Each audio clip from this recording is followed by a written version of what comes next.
What Nerdigans? This is the one and only Packer Girl 89 of Nerdigans, and today's Manga Nerdigan live reaction video is going to be for Oshi no Go chapter 152. But before we get into this recap and live reaction, we are at war with YouTube's algorithm, and it is slowly but surely killing my channel. And in order to defeat this algorithmic beast, we need you to please hit that like, share, and subscribe buttons. And because, of course, this channel, let alone this video, are not sponsored, and we ain't sponsored by Shueisha, and we ain't sponsored by Manga Plus. And considering how much we promote Manga Plus on this channel, it's kind of surprising, right? But if you love what we're doing and want to help keep me, my adorable Will Bubba Kitty, who's passed out somewhere, and this operation literally alive and kicking, so we can keep bringing you more anime and manga content, whether it be news, analysis, or live reactions like this one, feel free to hit up our Cash App and PayPal. Links are in the description box below. So last chapter, Arima and Aqua were telling each other their dreams while playing catch, and Aqua was talking about going to med school and becoming, a doctor, and Arima was saying that her dream was to become Aqua's idol, his star, and based on everything we saw last chapter, especially that poster, it seems like Arima might get murdered. She's definitely the next target, that's for sure. But anyways, let's get to this chapter, see what's in store for us this week. I had no intention of making a fictional movie at all. This is a true creative work disguised as entertainment. This is good enough for my interview, right? Any final words? I dedicate this movie to I, that's all. Aww. And chapter 152 is titled Interview. So remember, this is a biopic here. November. Ooh, so here we go. First screening for everyone involved. Director Katanda gave a brief speech, and the film, which clocked in at 2 hours and 16 minutes, was screened. You could hear people sobbing here and there as the end credits rolled. There must have been a sense of accomplishment for having been involved in this movie, and some must have cried because the story was sad. I probably would have cried too, especially with the KAMIKI content in particular. Man, like that content would have made me cry especially. Oh, because that's just so heartbreaking what he went through. And then, of course, with Ai's death to boot. However, these tears are surely neither of those. Yeah. For Akane specifically. Well, how do I put it? Director Katana is amazing, isn't he? I can't stop crying. Frailchild? Aww. I think so. I have to wonder in terms of the crying that's in the audience, too. I'm going to go back to that. The sense of accomplishment. The sense of accomplishment, I feel like, is not just completing this movie and for having been involved in this movie. I feel like the accomplishment is about, like, more than, actually doing it. I feel like it's got to be, like, the cinematography, some of the actors are probably feeling like, damn, I actually did that. Especially in the case of Melt. Melt's got to be proud of himself for seeing how far he's come as an actor, and same with like the makeup artist, for example. They got to see their work on the screen, and that's how they feel accomplished, because they're getting to see their work for like especially if they're like new makeup artists or new costume designers, or hell, even if veterans, they're just like, wow, I get to see my work come to life. Like that's what it means for like sense of accomplishment, at least to me anyway. Same with for being involved in this movie. It's like this is like a huge deal. This movie, the 15-Year Lie is. It really is, and remember how big Katanda is himself. So and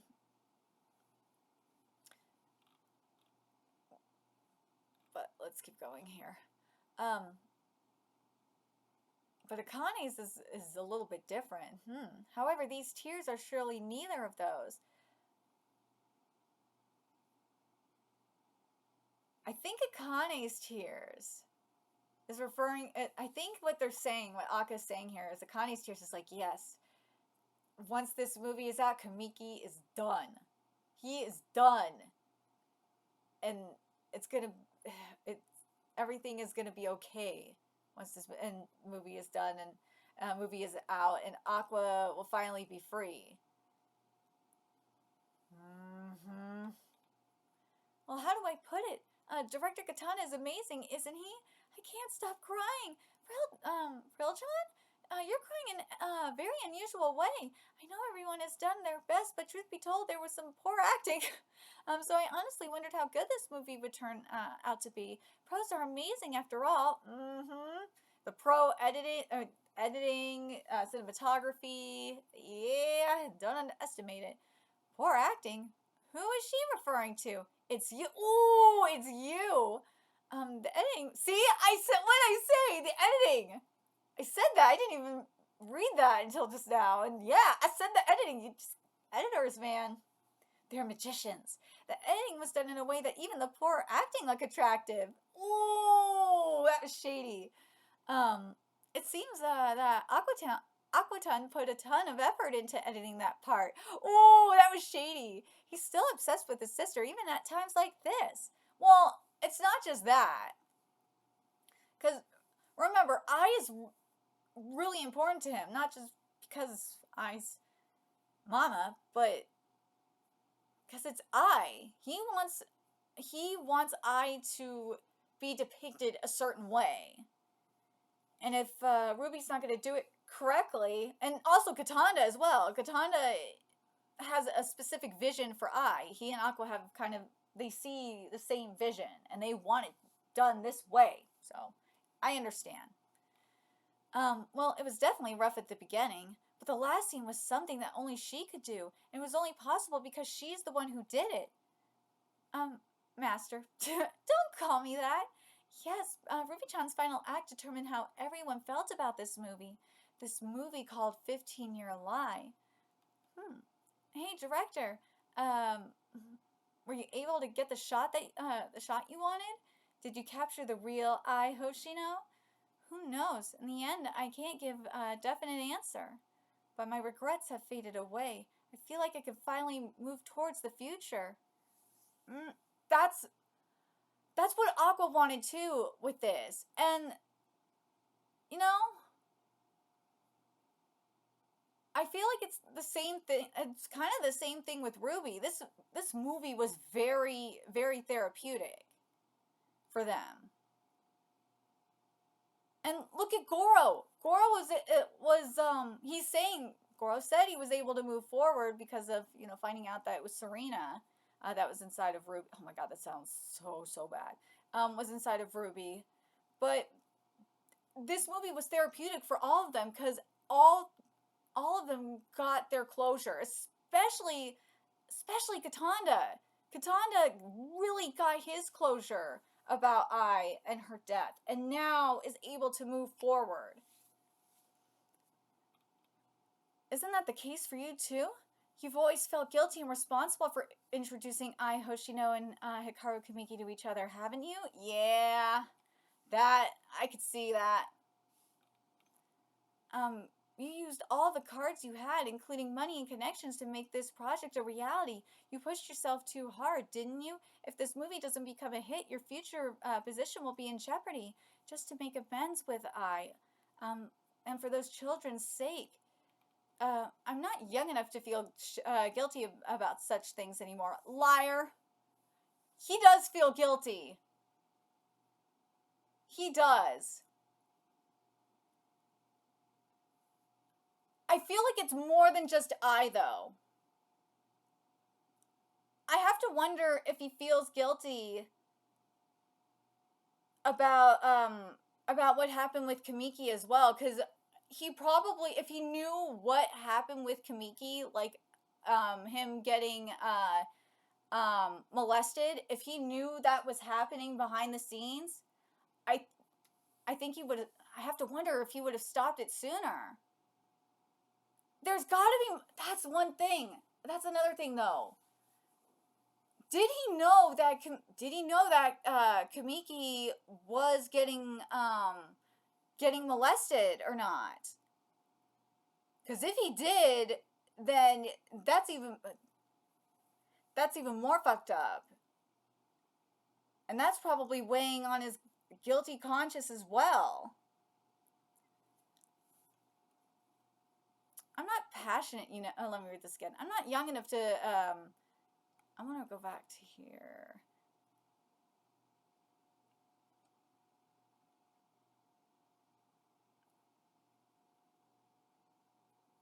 Ooh, Katanda is just talking about how he introduced Ai and Kamiki to each other. I'm going to read this again. So, if he does,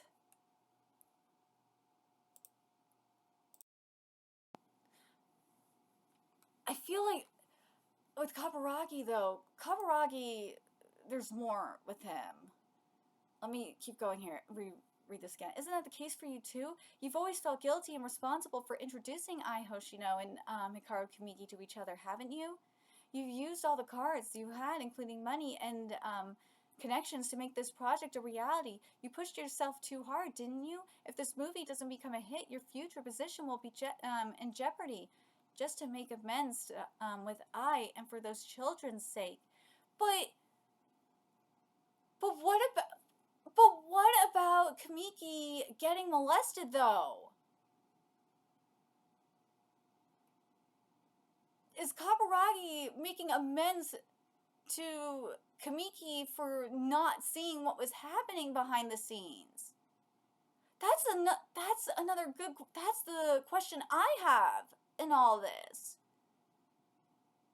That's not just making amends to Ai, but is Kaburagi also making amends to Kamiki in the process? What do you guys think? Let me know in the comments. I'm not young enough to feel guilty about such things anymore. I'm not that passionate, you know. I don't know about that. Kaburagi-san, it seems that you got into this industry to become a film director, am I right? Ooh, busted. Where did you hear that? Well, it's a small world. Even now you still haven't given up, have you? Ooh. It's a lie to say that such a person isn't passionate. Good grief, you really are such a bad guy. Come on, don't be sulky. Do you hate me? No, since it's you, I'm sure you just laugh and say, what are you talking about? Did I become of any help, even just a little?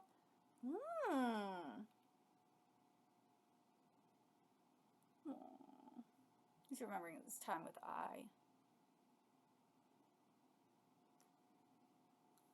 He did help. Well, he technically did help Ai when, help her get out of that situation, or prevented Ai from having to go back to that horrible situation or family home situation. So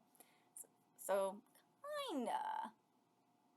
What I mean is by continuously getting Ai jobs and all that. And I know that was Strawberry too, but you know what I mean. Well, let's start the interview, shall we? Here we go. I watched the screening too, and I think your character was a very painful one, and yet you still appeared in this movie. Did you think that, did you do that for your mother, Ai Hoshino-san, and your sister, Ruby Hoshino-san? Ooh, this will be interesting. Ooh, the star in his eye is white. And Aqua's eye is white. I'm not trying to make people happy with my acting. I act for my own sake. It's up to everyone to decide how they feel about it. I like that Aqua said that. But Aqua-san, it feels like you care so much about the other actors, and I also care about you.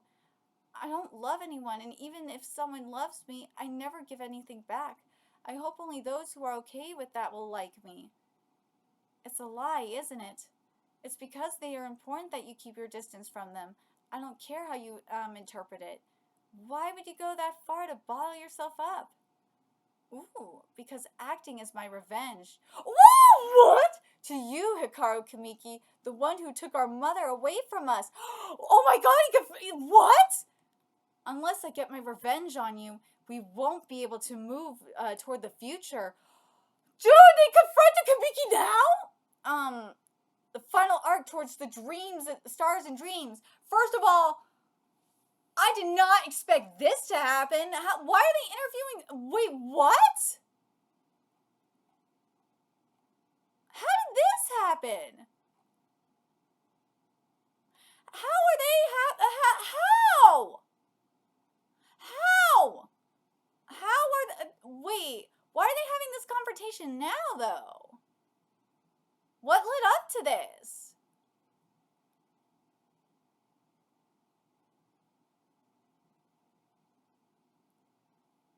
This is going to be very interesting to find out, like, what led up to this moment. But I am going to say this, though. One, I'm not surprised that we're heading into the final arc. I'm not. Because we finished the movie, which was the 15-year lie. And also, Goro is done. Like, Goro's storyline is, for the most part, done. Unless you want to count the revenge stuff here. And then with the main thing, now that we know about the stuff with Arima, it's gonna be interesting to see what Akka does next with this. Because what our theory was that we weren't going to get this confrontation until the concert on Christmas. But I wonder, though, hold on.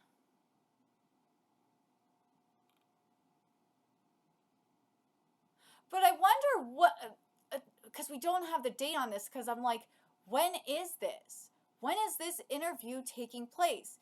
Is it taking place right after the screening?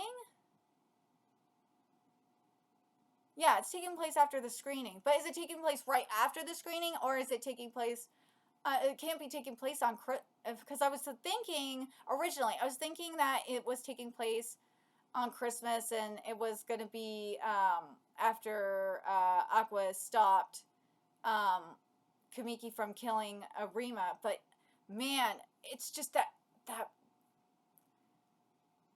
poster from last chapter, I just can't help but think that I still think Arima is going to die in all this. I do.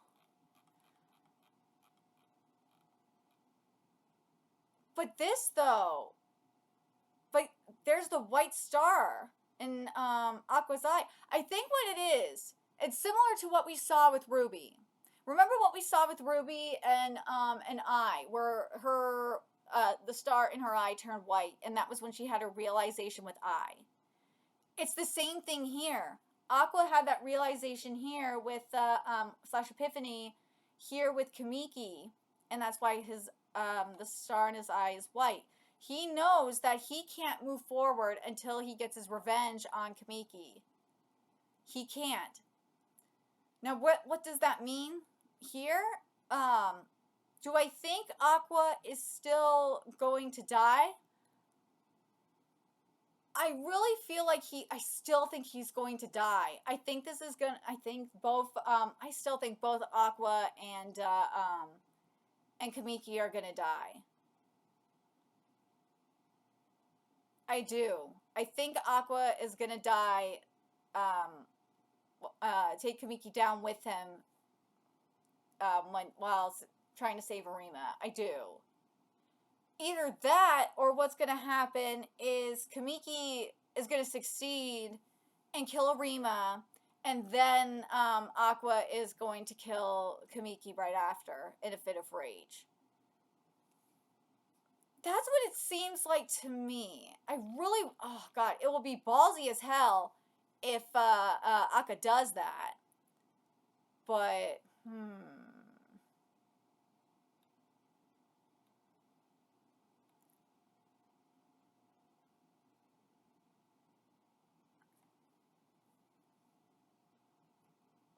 But yeah, so yeah, Kamiki was the interviewer that we saw the entire time earlier too.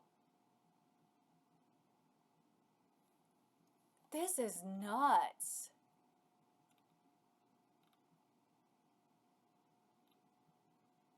Hmm.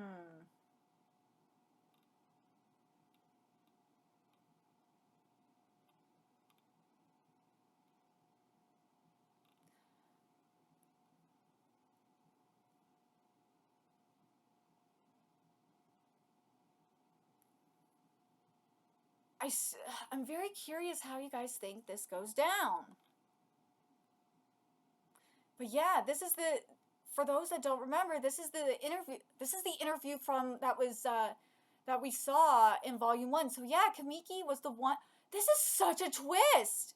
Kamiki was the one that interviewed Aqua in Volume 1. This is such a twist. Oh my god, what a twist.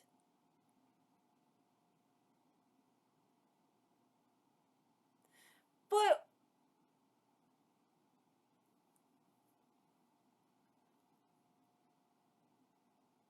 what happens here? That's the next question, is what happens here from here? Like, are we gonna still be here in this interview room, or with the with Kamiki, or are we gonna move past the interview room? That's a good question. Hmm.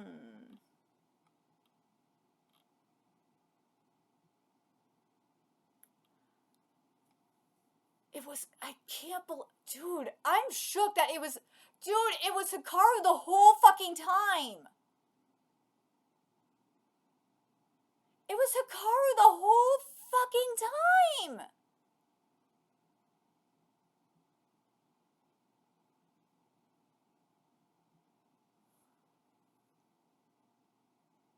But where do we go from here, though?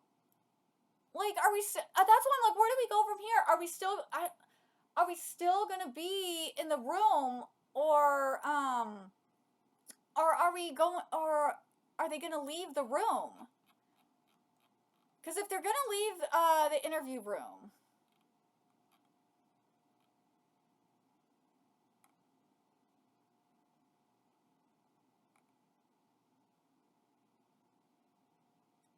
okay, if they don't leave the interview room, do I still think it will be like a double kill? Yeah, because what he will do is Aqua will push Kamiki out the window and they will die together.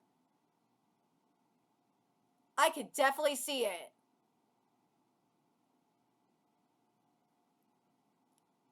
But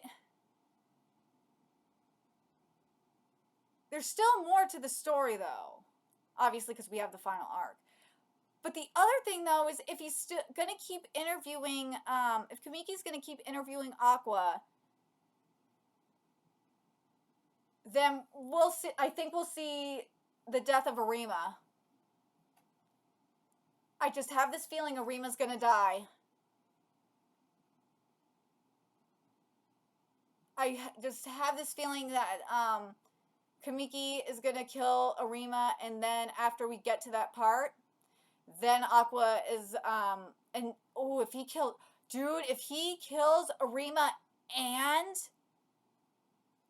and Ruby, if we get that reveal, oh, that would be sick.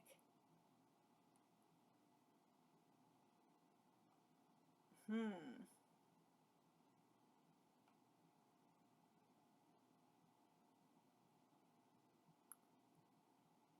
I'm very curious because I'm very curious what you think, especially. Dude, I swear, if this means that we're gonna see the deaths of, especially the second to last page, what was it? When we get to the interview room and he's saying that, Kamiki is saying, but Aqua-san, it feels like you care so much about the other actors, and they also care about you, and that's Mem, Akane, Ruby,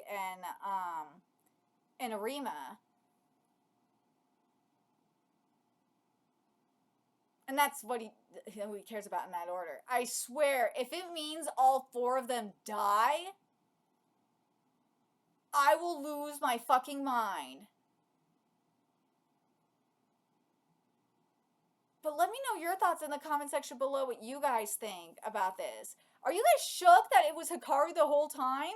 Because remember how this manga started, and this was, of course, like, after, I think that if I remember correctly, it was after Goro reincarnated into Aqua, was when we got the interview, the start of the interview. It was Hikaru the entire time. This is just fucking wild. But what do you think is going to happen from here? Do you think we're going to still have the interview keep going? And we'll get the rest of the, we'll get the concert and find out if Arima dies? And then after that, and then how the manga will end is both Aqua and Hikaru die with Aqua and Hikaru both going out the window? Or do you think they're going to leave the building and then the story will continue? I really want the former to happen. I really, really want this to be where they finish finish the rest of the story in the room, via interview, and then after, we get everything and we find out, like, Hikaru killing Arima, for example, and maybe even Ruby, then Aqua pushes Kamiki up. Him and Kamiki fall out the window. I would not mind that. I would not mind that if that's how this manga ended. I'd be totally okay with that. But let me know your thoughts in the comment section below what you guys think. And remember to like, comment, share, and subscribe to Nerdigans Inc. Love what we're doing and want to help keep this operation alive and kicking so we can keep bringing you more Oshinoko content. A few ways you could do that: donate to our Cash App, PayPal, Patreon, purchase something off our Amazon wishlist. All that's in the description box below. Also, make sure you follow us on Twitter, Twitch, Discord, friend us on PlayStation Network. That's in the description box below as well. Till next time, Nerdigans, I will be seeing you later. Bye.